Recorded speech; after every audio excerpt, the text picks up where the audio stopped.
mean deviation এটা short question লৈছো examৰ পেপাৰৰ পৰা questionত কৈছে calculate mean deviation from the given data ইয়াতে কেইটামান numbers দিয়া আছে আৰু হিয়তৰ mean deviation উলিয়াব লাগে from mean so formula use কৰি mean deviation উলিওৱাৰ আগতে mean deviation কেনেকৈ determine কৰিব পাৰি এবাৰ দেখাই দিছো প্ৰথমতে আমি নাম্বাৰ কেইটা এনেকৈ লিখি লৈছো আমাক কৈছে mean deviation উলিয়াব from mean so প্ৰথমতে এই given numbers কেইটাৰ mean উলিয়াব লাগিব ইহতৰ mean কেনেদৰে উলিয়াম যে এই নাম্বাৰ কেইটা প্লাস কৰিম আৰু ইয়াতে কেইটা নাম্বাৰস আছে ইয়াতে আছে 5টা নাম্বাৰ so আমি 5 এৰে ডিভাইড কৰিব লাগিব কিমান হ'ব 6 9 15 15 12 27 27 15 42 42 plus 18 60 60 divided by 5 কিমান হ'ব 12 so এই given data set tour বা এই নাম্বাৰ কেইটাৰ arithmetic mean হ'ব 12 so আমি ইয়াতে 12 লিখি থৈ দিলো এই 12 টো হৈছে mean now every value পৰা meanৰ absolute distance to উলিওৱা 6 পৰা 12 হলো absolute distance কিমান 6 আমি absolute distance উলিয়ালে plus minus এইবিলাক symbol ignore কৰো next 9 পৰা 12 absolute distance কিমান যে 3 then 12 পৰা 12 distance 0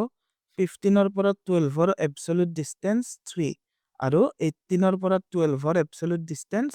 6 এই যিকেটা আমি ভ্যালু পালো এইকেটা কোৱা হয় deviations of the values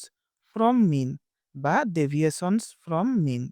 now এই যিকেটা absolute deviations পালো এই deviation কেইটাৰ আকৌ আমি average উলিয়াব লাগিব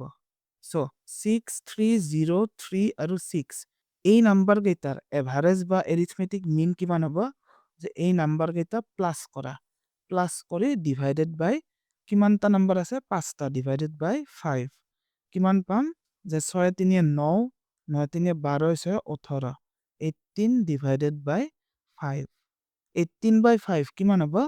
যে 3.6 এই যিকেটা absolute deviation পাইছিলো meanৰ পৰা এই absolute deviation কেইটাৰ average হৈছে কি mean deviation so ইয়াতে mean deviation কিমান পালো 3.6 এতিয়া ফৰ্মুলা ইউজ কৰি আমি mean deviation উলিয়াই দেখুৱাব লাগিব প্ৰবলেমটোৰ সলিউশনটো কেনেদৰে কৰি দেখুৱাব লাগিব তাক কৰি দিছো solution